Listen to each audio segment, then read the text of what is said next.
birds you can hear in the background are called arrow-marked babblers, and babbling they certainly are this morning.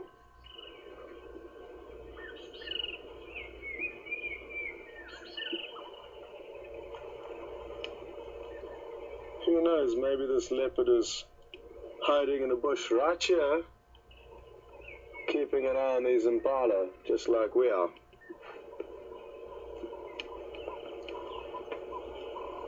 It certainly isn't out of the question that this could be the case.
The high-pitched shriek of a call that you heard earlier was a parrot,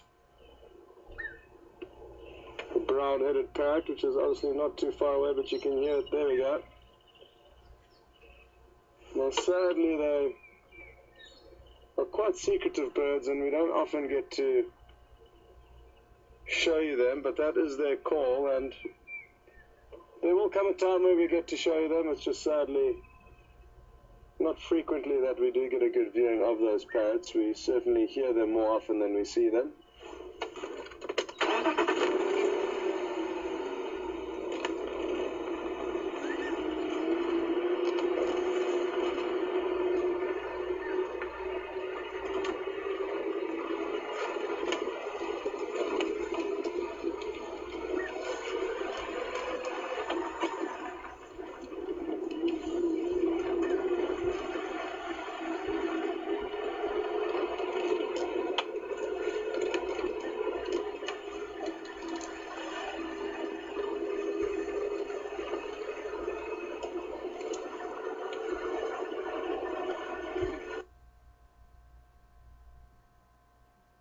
Huh, that's cool. I never did that before.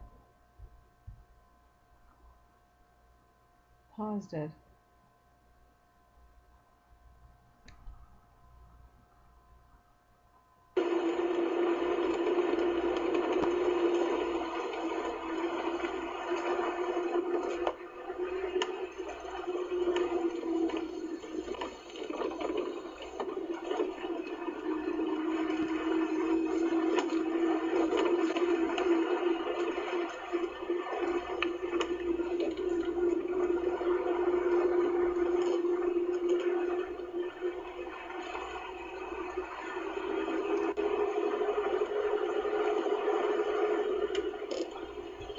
Now it's gonna start doing that again. Shit.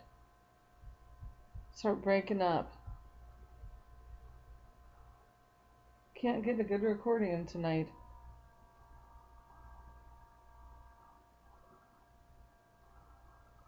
Right, where are we gonna go? Are we gonna go down Philemon's Cut Line or down Shabam Road? Philemon's Cut Line. There we go. That was the correct answer. I sometimes test Brian to see whether he knows the correct route we should be taking, just to make sure he's completely focused back there, and he certainly is. I'm only kidding, folks. It's a lottery out here. It really is. So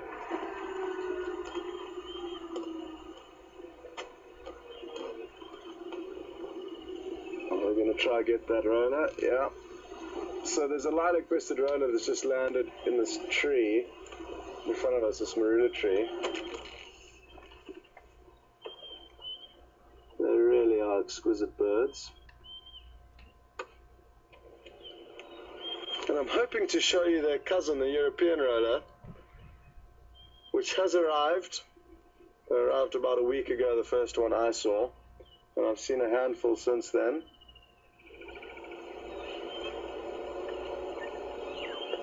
Brian managed to do a great job panning alongside one as it flew off to catch an insect a few days ago, so let's see if we don't get lucky again. They do perch themselves up on elevated positions like this and wait until they see a little bit of a movement in the grass and then swoop down to catch their prey.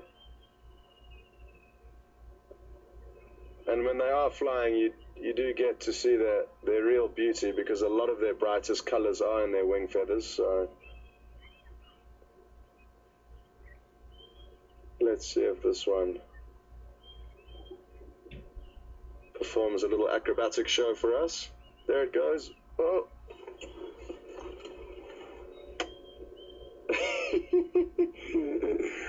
Not an easy job following them. It did manage to catch a little something or other. That's so difficult to film.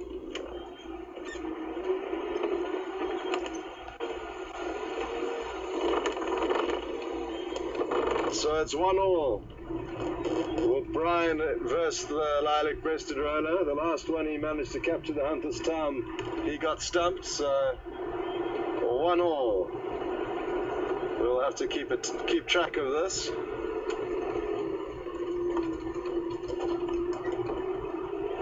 Lots of elephant movements on this road. Probably the early hours of last night, there appeared to be quite a few Impala tracks on top of them.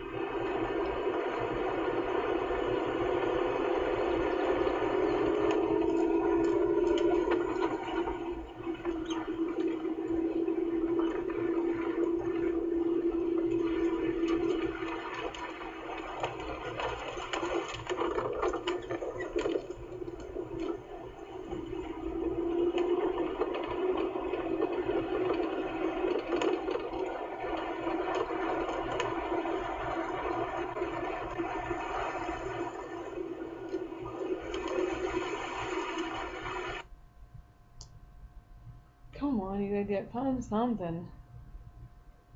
At least I got that pretty bird. I have it on pause now, because I don't want to take up the whole 15 minutes. So see, I can make it 15 minutes, and I have to let it process, and it takes about, I don't know, 10, 15 minutes. Then I have to let it process again. If I paid money and got an account, I could do multiple videos. I might do that someday. Once I get rid of that Paula Deen shit. I'm still watching Paula Deen. Seriously? No, I mean someday they probably should cancel Paula Deen and just do this. I use this more.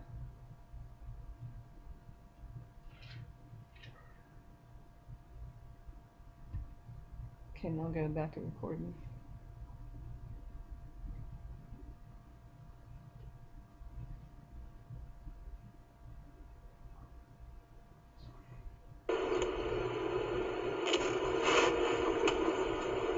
A few tracks here. I'm just trying to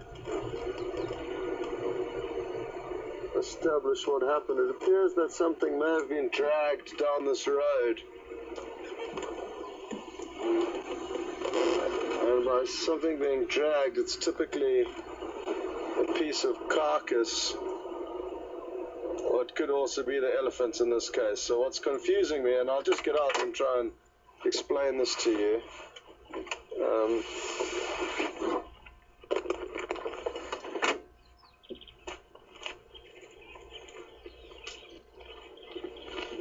So here you can see what has been dragged. Okay, so down this one line something has been dragged, and over here we have hyena footprints, but over here we have an elephant footprint. So what I think has happened is that the elephant has been dragging its trunk down the road, and then subsequently a hyena walked down and led me to believe that the hyena could be dragging something, but it in fact was the elephant simply dragging its trunk or a small branch. But a drag mark is a very useful track to see on the roads to help us find kills, especially a leopard, for example, may make a kill but need to drag it in a certain direction to get to a tree that within which it can hoist the kill. So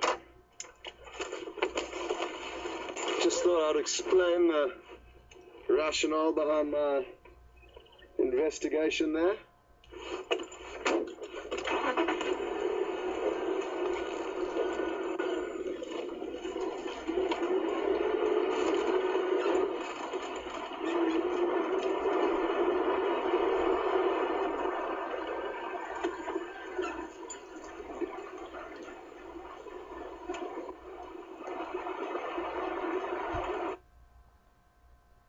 Oh, wish you'd find something exciting. I could process this video and then do another one. I usually do 3 a night.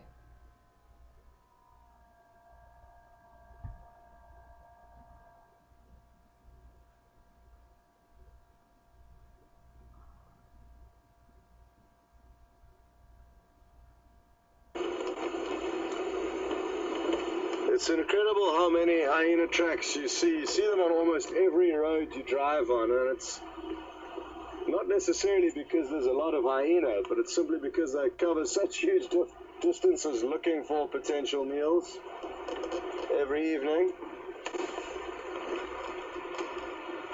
But almost every road you drive down, you'll find hyena tracks, which can be misleading because they do, at a glance or from a distance, look fairly similar to that.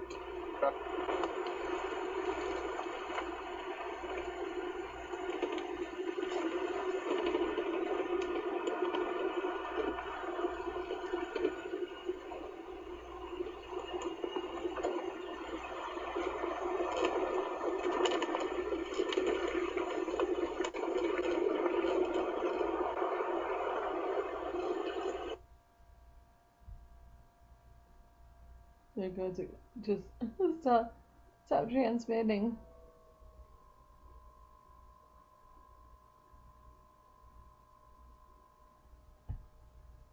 Let's see.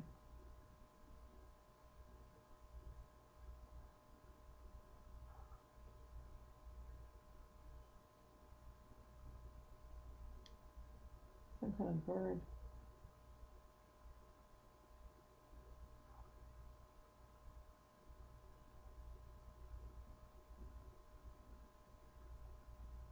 I was just hoping to get a better look in order to be able to positively identify whether it was the African or common cuckoo that we were seeing there.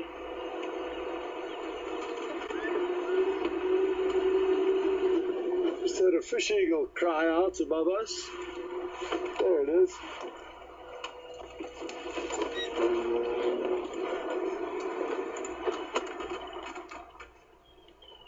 It's far away, but I am going to hazard us stopping to try and get you to hear its call if it does call again. It's a beautiful call.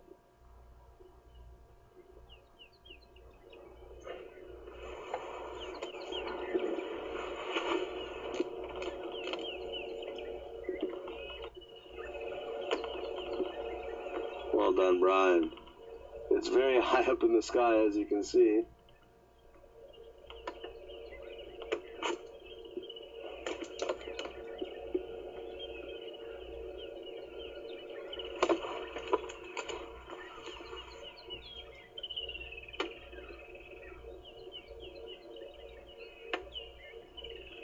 Very similar looking eagle to the bald eagle, which you get in America.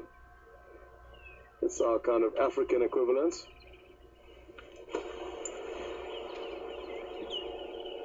But that gives you a perspective of how high and far away it is as soon as Brian panned out. And sadly it didn't call again, but well done, Brian, on managing to find that.